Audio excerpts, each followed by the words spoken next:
اور ابھی جس طرح نصیر حبیب صاحب نے بتایا کہ حضرت مسیح موعود علیہ السلام کے زمانے سے پہلے جو دور چل رہا تھا وہ لیکن آرکی کا دور تھا، اور پہلے مغلیہ سلطنت اور پھر سکھوں کا راج، اور اس کے بعد پھر انگریز سلطنت کا دور آتا ہے. لیکن میں یہاں پر آپ سے یہ پوچھنا چاہتا ہوں کہ آپ مجھے یہ بتائیں کہ مغلیہ سلطنت اور جو سکھوں کا راج تھا اس دور میں حضرت مسیح موعود علیہ السلام کے جو آباء اجداد تھے ان کا اس حکومت کے ساتھ کیسا تعلق رہا، کیا رویہ رہا، اس کے متعلق؟ اس سے پہلے کہ میں آپ کو جواب دوں، پہلے یہ کہ میں بتا رہا تھا کہ اسلام پور نام رکھا گیا جہاں پر وہ میرا صاحب آکر آباد ہوئے تھے. پھر اسلام پور سے اسلام پور قاضی بنا، ٹھیک ہے، پھر اسلام پور قاضی ماجی بنا، پھر قادی بنا، پھر قادیان بنا. یہ نوٹ میں بتا دوں آپ کو. اور دوسری بات یہ ہے کہ جو آپ کا سوال ہے کہ اس دور میں اس خاندان کا کیا کردار ہے. اس دور میں اس خاندان کو بڑا وقار حاصل تھا ہر لحاظ سے. سردار مانے گئے یہ لوگ اپنے ہر شعبہ کے لحاظ سے. یہاں تک کہ اگر دیکھا جائے قاضی، اسلام پور قاضی، تو قاضی ایک بہت بڑا عہدہ ہے جس پر آدمی اس پر بلیو کرتا ہے، اس کا احترام ہوتا ہے، جس سے معلوم ہوتا ہے کہ وہ اپنے پورے علاقے میں قابل احترام خاندان تھے. پھر یہ ہے کہ مرزا فیض احمد صاحب کے زمانہ میں 1716 میں، فیض محمد صاحب کے زمانہ میں 1716 میں اس زمانہ کی حکومت نے، مغلیہ حکومت نے آپ کو عزت الدولہ کا خطاب دیا. اور اس زمانہ کا جو سب سے بڑا رینک تھا 7,000، اس سے بھی نوازا گیا. اس سے معلوم ہوتا ہے کہ آپ کا اس خاندان کا کیا مقام تھا. جی بالکل. یہاں پہ تھوڑا سا عزت الدولہ سے یعنی مراد سے یہ ہے کہ جو حکومت کا طاقتور بازو یعنی اس کا، اور 7,000 سے مراد یعنی آپ کو یہ حاصل تھا آپ کو اعزاز کہ آپ 7,000 کی فوج رکھ سکتے ہیں.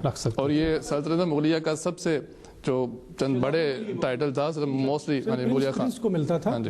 یہ فرق سید نے میں دیا تھا. پھر یہ کہ مرزا گل محمد صاحب کے زمانہ میں ایک حوالہ ہے میرے پاس کہ ایک وزیر سلطنت مغلیہ کا قادیان میں آیا جو غیاث الدولہ کے نام سے مشہور تھا. غیاث الدولہ اس کا نام تھا. اور اس نے مرزا گل محمد صاحب کے مدبرانہ طریق اور بیدار مغزی اور ہمت اور اولوالعزمی اور استقلال اور عقل اور فہم اور حمایت اسلام اور جوش نصرت دین اور تقوی اور طہارت اور دربار کے وقار کو دیکھا، اور ان کے مختصر دربار کو عقل مند، نیک اور نیک چلن اور بہادری سے پر پایا. تب وہ چشم پرآب ہو کر بولا، اگر مجھے پہلے یہ خبر ہوتی کہ اس جنگل میں خاندان مغلیہ میں سے ایک ایسا مرد موجود ہے جس میں صفات ضروریہ سلطنت کے پائے جاتے ہیں، تو میں اسلامی سلطنت کے محفوظ رکھنے کے لیے کوشش کرتا کہ ایام کسل اور نالیاقتی اور بدوصفی ملوک چغتائیہ میں اس کو تخت دہلی پر بٹھایا جائے.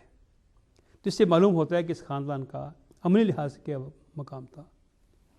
یہ میں تھوڑا سا کہہ دوں کہ یہ کوئی اتنا کام نہیں تھا. ان کے پاس 70 گاؤں تھے. رنجیت سنگھ 85 بعضوں میں جو ہے اس کی چیف آف پنجاب اس میں 70 لکھے ہیں. تو وہ بعد میں یہ ہے کہ رنجیت سنگھ جو پورے پنجاب کا بادشاہ بن گیا تھا، 6 گاؤں تھے اس کے پاس، 6 یا 9 گاؤں تھے اس کے پاس. معمولی حیثیت تھے وہ پورے بات. تو یہ ہو سکتا تھا کہ آپ جی بالکل درست بات ہے. لیکن اس کے بعد پھر جب رنجیت سنگھ کا دور آتا ہے تو اس میں بھی دیکھتے ہیں کہ مکمل وفاداری آپ نے جو سکھوں کی حکومت ہے اس کے ساتھ بھی کی ہے. ٹھیک ہے، پورے پنجاب میں اس نے اس کے ساتھ بھی مکمل وفاداری کی ہے، آخر تک نبھایا ہے. نہیں تھا وہ رنجیت سنگھ بگڑ نہیں تھا، وہ کوئی تعصب نے ہیلپ کی ہے سے واپس لے کر آیا ہے، بالکل لے کے آیا ان کے غلام مرتضیٰ. 12 سال تک آپ باہر رہے ہیں، آپ کا خاندان باہر رہا مرتضیٰ میں. جی بالکل ٹھیک ہے. سب جس طرح ابھی مولانا صاحب نے بتایا کہ مغلیہ سلطنت کا ذکر ہوا اور سکھوں کے راج کا ذکر ہوا، کہ کس طرح مسیح موعود علیہ السلام کے خاندان نے آپ کے ساتھ جو تعاون کیا ہر لحاظ سے اور وفاداری اور قانون کی پاسداری کا سلوک رکھا. انگریز حکومت جب اس کے بعد آتی ہے، سلطنت انگلشیہ یعنی کہ جو برطانوی حکومت ہے، جب وہ آتی ہے تو اس وقت جو ہندوستان میں جو تبدیلی انتظامی لحاظ سے پیدا ہوتی ہے اس کے متعلق کچھ روشنی ڈالیں. دیکھیں یہ جو مغربی قومیں ہیں، یہ جو رے آف گڈ ہوپ راس امید کی، اس سے جو تجارت کا جو سلسلہ بحری شروع ہوا ہے اس سے یہ کنیکٹڈ ہو گیا ہے عالمی نظام کے ساتھ ہندوستان بحری راستے سے. اور انگریز پھر راستے ہیں دیکھیں 1612 میں انہیں صورت میں پہلی کی ملکہ الزبتھ سے لے کے وہ چارٹر کچھ ایسٹ کمپنی بنائی ہے انہوں نے، تجارتی ادھر کوٹھی بنائی ہے، پھر اس طرح مدراس میں بنائی ہے، پھر بمبے میں بنائی ہے، کلکتہ میں بنائی ہے انگریزوں نے آہستہ آہستہ. تو وہ جو فضا پیدا ہو رہی تھی اور اس نظام کے ساتھ نئے نظام تجارتی نظام کے ساتھ لوگ منسلک ہو رہے تھے، اور اس کے ساتھ ساتھ یہ پولیٹیکل انارکی جو ملک میں پیدا ہو گئی تھی اس میں کوئی قوت نہیں تھی جو اس ویکیوم کو پورا کر سکے. نادر شاہ کے حملے سے، احمد شاہ ابدالی کے حملوں سے، تو اس ویکیوم میں ایسٹ انڈیا کمپنی آگے ابھر کے سامنے آئی ہے. اس نے 1757 میں جو جنگ پلاسی میں شکست دی ہے، پھر 1764 میں جنگ بکسر میں اس کے آلموسٹ فیصلہ ہو گیا ہندوستان کی تقدیر کا.